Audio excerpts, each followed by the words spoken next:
자, 22번째 편지입니다. 22번째 편지에서는 충격적인 사건이 이제 벌어집니다. 이렇게 시작해요. 뭐야, 내 환자가 사랑에 빠진 데다가 상대는 내 보고서에 이름조차 오르지 않았던 여자라고 하면서 이제 놀라운 장면이 나옵니다. 그렇죠. 사랑 자체가 위험하고 심지어 상대가 위험하고. 아, 그렇죠. 왜냐하면 이제 그 환자, 그러니까 지금 이 스크루테이프의 워무드가 담당하고 있는 그 사람이 아주 독실한 크리스찬 여성과 만나기 시작한 거예요. 그게 이제 아주 위험하게 이제 여겨졌던 거죠. 그렇죠. 그러니까 뭔가 사람과의 만남 자체가 주는, 그러니까 신앙인의 입장에서 굉장히 유익이 있다는 것을 아는 거예요. 그렇죠. 그렇죠. 악마도 아는. 어떻습니까? 그 교회 청년들 많잖아요. 많죠. 요새 이제 결혼들 많이 좀 늦게 하거나 안 하기도 하는 경우도 이제 많이 있고. 근데 우리가 좀 특별한 것 같긴 한데 좀 분위기를 거스르고 있는 것 같아요. 그래요? 적극 결혼입니까? 연애를 많이 해요. 우리 교회 청년부가 한 100여 명 되거든요. 100여 명 되는데 커플이 10여 커플이 돼요.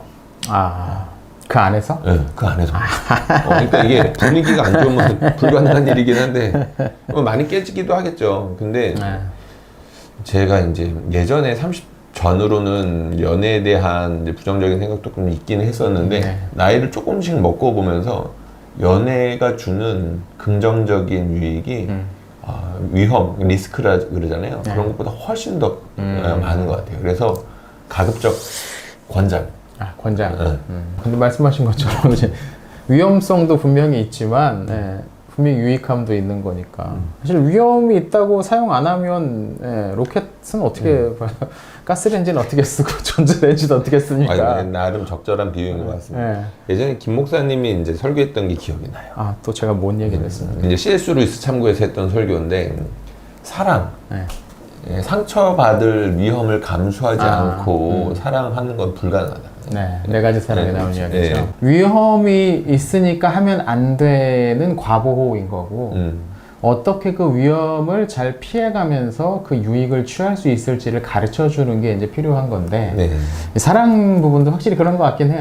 위험이 분명히 있죠. 근데 이 마귀가 지금 얼마나 놀라고 있어요. 사랑했다는 사실 자체. 그런 얘기 나와요. 그래서 비꼬는 표현입니다. 이 여자의 신상 기록부를 찾아보니 정말 끔찍하더구나. 그리스도인도 보통 그리스도인이 아니야. 역겹고 조용조용하고 선웃음을 쳐대고 얌전을 떠는 데다 말수 적고 쥐새끼 같고 매가리 없고 미천하고 순결하고 순진한 아가씨더라고. 라고 합니다. 그러니까 요거 이제 반어법이지만 요거 이제 그거 그리고 있는 모습은 있는 거잖아요. 그렇죠. 일단 막 여기저기 나가서 떠들면서 말을 퍼뜨리거나 하진 않아. 조용한 거 보니까. 여기 보면 밑에 계속 사실 이제 그 풍자가 계속 나오잖아요. 옛날 같았으면 원형 경기장으로 보냈을 사람이라고. 중간에 그 얘기는 나와요. 평소에는 예를 들어서 바퀴벌레 한 마리만 보더라도 놀랄만한 사람인데 원형 경기장에서 죽음을 앞두고 있다라고 한다면 오히려 대담해지는 그런 류의 사람. 이런 이야기 하잖아요. 딱 봤을 때 이 사람이 뭔가 이렇게 티가 나거나 뭐 그렇진 않지만 외모에 관한 얘기는 별로 없고 그것도 흥미진진해요. 약간 흥미 있어요. 외모에 대한 얘기 어떻게 생겼다보다는 이 사람의 성품이 어땠는지에 대해서 아주 깊은 임프레션 뭔가 좀 보는 것 같은데 그것에 관해서 보면 이 사람은 잘 나서지도 않는 것 같고 어디 가서 시끄럽게 뭔가를 막 떠들거나 뭔가를 주도하거나 하지는 않는 것 같아요. 왜냐면 얌전 떨고 말수 적고 막 쥐새끼 같고 매가리 없고 막 이런 얘기 나오는 거 보니까 그런데 그 안에 뭔가 엄청난 걸 가지고 있다는 걸 이제 악마는 눈치를 채는 거죠. 그걸 보지는 못해도 눈치를 채는 거죠. 여기 이제 그런 얘기도 나와요. 이제 그 환자의 여자친구겠죠. 심지어 나한테서까지 웃음거리를 찾아낼 종자다. 그러니까 기본적으로 유쾌한 사람이라는 얘기잖아요. 그렇지. 그러니까 아주 침울한 사람은 아닌 거 말이 없다고 해서 그런 건 아니에요. 그죠? 그러니까 우리 신앙이 좋다라는 걸 생각했을 때 엄숙함을 떠올리는 경우가 많은데 루이스는 사실 그 부분에 있어서 많이 경계하는 것 같아요. 그렇죠. 네, 그렇죠. 여기 118쪽 첫 번째 줄부터 바로 나오잖아요. 원수는 내심으로는 영락 없는 쾌락주의자다. 그렇죠. 금식이니 철학이더니 화영주니 십자 같은 건 눈속임에 불과해. 아니면 바닷가에 밀려드는 물거품 같은 것이거나 원수의 바다로 나아가 보면 쾌락, 더 많은 쾌락이 넘실거린다. 원수도 이 사실을 숨기려 하지 않지. 그 작자 우편에 영원한 즐거움이 있다고 하지 않더냐. 하나님에게 나아갔을 때 우리가 얻을 수 있는 쾌락이 있죠. 근데 거기까지 나아가는 과정에서 고난이 있고 근데 그 고난은 사실은 저 이 표현 좋아요. 바닷가에 밀려드는 물거품 같은 거다. 물거품은 확 해서 막 한데 사라지거든요. 싹 사라져 빠지거든요. 페이드 아웃 돼버리거든요. 하나님이 우리에게 보여주시는 것들은 딱딱한 기독교인이나 엄숙한 기독교인 같은 모습만 있는 건 아니고 사실 그 안으로 들어가 보면 또 다른 세계가 펼쳐진다라는 부분을 역설적으로 아주 잘 이야기하고 있는 것 같습니다. 단어적으로. 이 만남에는 기쁨이 있어요. 그리고 이제 연애의 좋은 점이 뭐라고 생각하세요? 연애는 뭐가 좋은 건가요? 너무 오래됐네. 이제 교회 안에서도 이제 이야기를 하거나 할 때, 가르칠 때. 일단 살아있는 느낌이 들죠. 아, 예. 네. 살아있는 느낌. 예, 사랑을 하는 순간 온몸이 정말 삐쭉 서는 것처럼 예민해진다라고 해야 될까요? 정말 내 안에 있는 마음과 정 온몸이 다 살아있는 것을 느끼죠. 그러면서 이제 생기가 있어져. 생기가 있어지면서 이 사람, 내 입장에서 보면 그런 거고. 굉장히 내 이기적으로 사랑할 수 있지만 그럼에도 불구하고 사랑 자체가 상대방을 향하고 있잖아요. 어쨌든. 상대의 유익을 구하게 되죠. 예, 기도 자체에 대해서 굉장히 스크루테이프가 위험스럽게 보잖아요. 사랑도 그렇게 때문에 위험하게 보는 것 같거든요. 좀 여기서부터는 부수적인 걸 할 수 있는데 세상이 좋아 보여요. 예, 너무 오래된 이야기이긴 하지만 예, 최대한의 감정을 살려본 거예요. 또 남의 유익을 구하게 된다는 게 어떤 건지 사실 거기에서 맛을 볼 수 있거든요. 제대로 맛을 볼 거예요. 순수하게 나의 유익을 뒤로 미룬 채 상대의 유익을 구할 수 있는 그렇죠. 계기가 될 수도 있는 것 같고 그리고 사실 뭐 네 가지 사랑을 보면 훨씬 더 그게 잘 이제 설명되긴 하는데 또 하나는 이제 여기서도 살짝 언급되고 있는 건데 저는 그건 것 같아요. 관계 확장. 이 사람만 알게 되는 게 아니고 그렇죠. 이 사람의 가족도 알게 되고 이 사람의 주변 사람들까지 알게 되면서 관계가 확장된다. 그런데 그게 이 사람이 아주 경건한 사람일 경우에는 그 주변에 있는 사람들까지 그런 경우가 많이 있잖아요. 그 사람 그걸 소개받으면서 나한테도 꽤 유익이 된다. 예, 그러니까 사람이 변하거든요. 자기도 모르게. 근데 그 변하는 게 어디서 오냐면 결국에는 관계 가운데서 나를 오픈하면서 변해. 자기도 모르게. 근데 이제 나를 자꾸 꽁꽁 닫고 있으면 사랑하지 않으면 변하지 않죠. 네, 이 표현도 이제 재밌어요. 또 여자가 사는 그 집이야말로 발도 들여놓지 못하게 막았어야 할 곳이라는 걸 어떻게 모를 수가 있지 하면서 집 전체에 얘의 그 치명적인 냄새가 풀풀 나는 또 말이다. 그냥 그 근처만 가도 안 될 것 같은 뭔가 위협적인 악마 입장에서 위협적인 느낌이 난다라는 거죠. 재밌어요. 그 밑에 말들이 그 집에 온 지 5년밖에 안 되는 정원사까지 같은 냄새를 풍기기 시작했다. 하다못해 주말에 방문하는 손님들까지 그 냄새를 묻혀간다. 개나 고양이한테까지 악취가 배어나는 형편이다. 그러니까 이게 그리스도인이라는 게 여기 냄새 이야기 하잖아요. 냄새 이제 성경에 나오는 사실은 개념인데 냄새, 향기 이게 영향을 안 미칠 수가 없는. 신방 많이 하실 거 아닙니까? 여러 가정들에 이제 방문을 하는데 이런 가정들에 방문했을 때는 참 뭐랄까 안정감이 들고 안도가 들고 잘 내가 사실 난 이 구성원은 아니지만 왔을 때 되게 편안하게 녹아 들어갈 수 있는. 저는 이제 와이프 만났을 때 그런 느낌이에요. 아, 그러셨어요. 그러니까 와이프 만나고, 그러니까 와이프 이제 전에는 이제 여자친구예요. 그러니까 명절을 맞아서 그 대가족을 갔는데 너무 다른 거예요, 우리 집이랑. 우리 집이랑 다 나쁘고 이제 그런 건 아닌데 다른 게 보이고. 그리고 이제 환영해주는 모습들, 이제 이런 것들이 낯설지 않고 자연스럽고. 예, 너무 이렇게 좋았던 그 기억이 나요. 그러니까 이게 개와 고양이한테까지 이제 묻어난다라고 하잖아요. 그러니까 할머니, 할아버지로부터 이제 내려오는 그런 분위기들이 저 밑에 손주, 애기들까지도 이제 묻어있는 게 있죠. 가풍이라는 게 그래서 예전에 이제 어르신들이 그 사람 가족을 봐야지 알 수 있다라는 이야기들 하는 것들이 이게 또 아예 틀린 말들은 또 아니에요. 무시할 수 없죠. 아예 틀린 말들은 아니에요. 왜냐면 우리가 앞에서도 나왔지만 어떤 사람이 반복해서 겪고 생각하고 판단하고 하는 것들이 다 습관이 돼서 그 사람을 이루는 거고 그 사람이 어떤 사람이 최소한 뭐 이 당시만 해도 10수년, 오늘날에는 뭐 20년, 30년까지도 살아가는 주된 그 근거지가 집이라는 곳, 가정이라는 걸 생각을 해보자면 뭐 그런 부분도 영향도 분명히 있겠죠. 그 얘기합니다. 그 집은 도저히 뚫고 들어갈 수 없는 신비로 온통 감싸여 있다. 가족 한 사람 한 사람이 어떤 방식으로든 다른 가족에게서 미천을 끌어오는 것만큼 틀림이 없는데 도대체 그 방식을 알아낼 길이 없단 말이야. 아, 이거 좋은 문장이네요. 예. 교회의 신비에 대해서 재밌게 풀어낸 것 같습니다.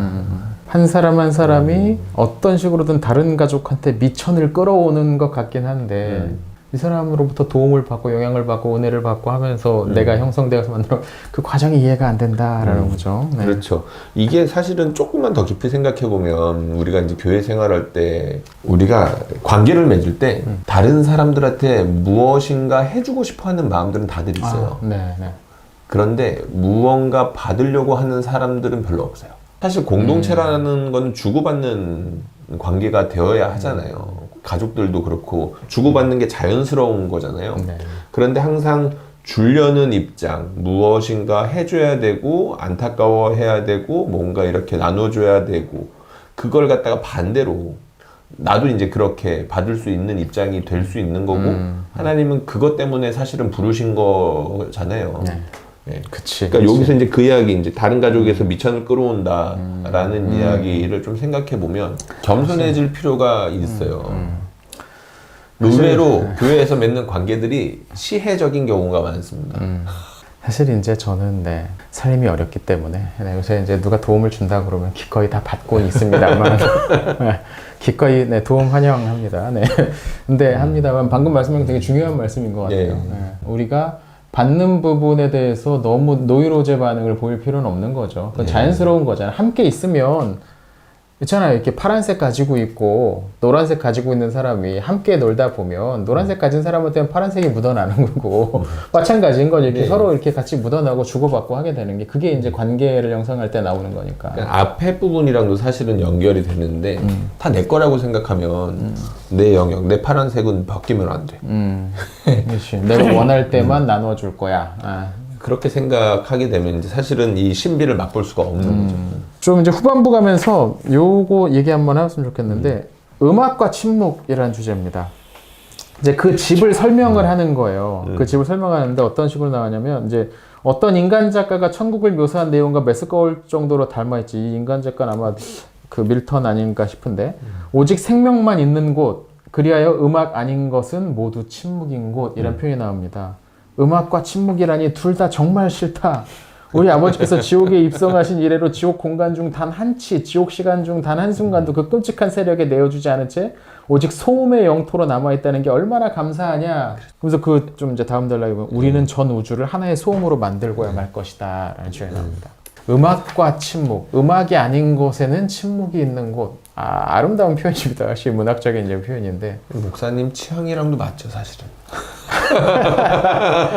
그렇죠. 저는 이제 주변에 이렇게 떠드는 사람들이 있으면 급격하게 이렇게 HP가 떨어져서. 그러니까 헛소리들 많잖아요. 소음이 너무 많고 굳이 안 들어도 되는 정보들이 너무 많아요. 그렇죠. 그러니까 포털이 이제 나오고 이제 유튜브 세상이 되고 난 다음에 안 들어도 되는 이야기들이 너무 많아요. 지금 말이 너무 많죠. 네. 많죠. 유튜브에 떠다니는 소리에 일단 한 절반은 지우고 시작해도 상관없을 것 같고 나머지 것들의 절반도 들어도 그만 안 들어도 그만일 것 같고 이게 좀 안타까운 우리나라 상황인데 그 헛소리를 우리가 언제까지 들어야 되는 겁니까? 전 우주를 하나의 소음으로 만들고야 말 것이다. 끔찍합니다. 예, 끔찍합니다. 저는 이어폰도 잘 안 꽂거든요. 뭐 음악 들으면서 책 본다, 뭐 한다는 사람들 많잖아요. 저는 이어폰도 잘 안 꽂아요. 귀에 이렇게 소리 가득 차는 게 너무 힘들어서.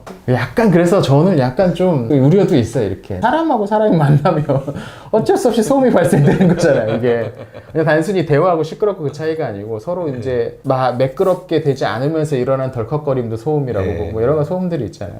어느 정도의 뭐 그런 종류의 소음은 이제 좀 감안을 해야 되는 건데 아무튼 전 우주를 하나의 소음으로 가득히 채우겠다는 이 악마의 이 거창한 비전 저는 착착 잘 진행되어 버린 건 아닌가라는 생각이 들어요. 많이 그렇죠. 물론 그렇습니다. 우리는 이제 최종적인 승리를 믿는 사람이긴 한데 우리가 살아가는 곳이 너무 이런 소음으로 가득 차 있다는 건 좀 확실히 안타까운 부분인 것 같고요. 그냥 안 되면 예수님 돌아가실 때처럼 그러니까 논리가 안 먹히면 죽여라 할 건데 지금도 비슷하잖아요. 네, 그렇죠. 그러니까 그 소음들이 너무 많아요. 안타까운 면 가운데 하나는 교회가 또 그 소음의 진앙지이기도 하다는 거.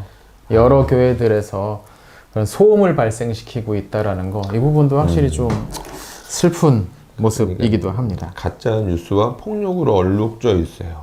너무 슬픈 이야기입니다. 네. 부디 우리가 이제 좋은 그리스도인들과의 만남으로 차곡차곡 이 소음을 좀 밀어낼 수 있었으면 좋지 않을까. 요 편지의 마지막에 아주 흥미로운 연극 하나가 단막강에 등장하는데 뭐냐면 막 이 소음의 위대함과 막 우리 가득 채울 거라는 비전에 벅차서 스크루테이프가 갑자기 진해로 변했습니다. 근데 뭐 요 내기도 얘기인데 저는 이 드라마 자체, 이 단막 자체가 어떻게 와닿았냐면 저런 소음을 크게 내던 사람들은 결국 진해로 변하게 될 것 같다. 이미 변한 것 같기도 하고 결국 진해로 변해서 주변에 굉장히 혐오감을 결국 일으키게 될 거고 주변에 많은 피해를 일으키지 않을까라는 생각도 씁쓸하게 해봅니다. 확실히 이렇게 이미지를 형상화하니까 끔찍하네요.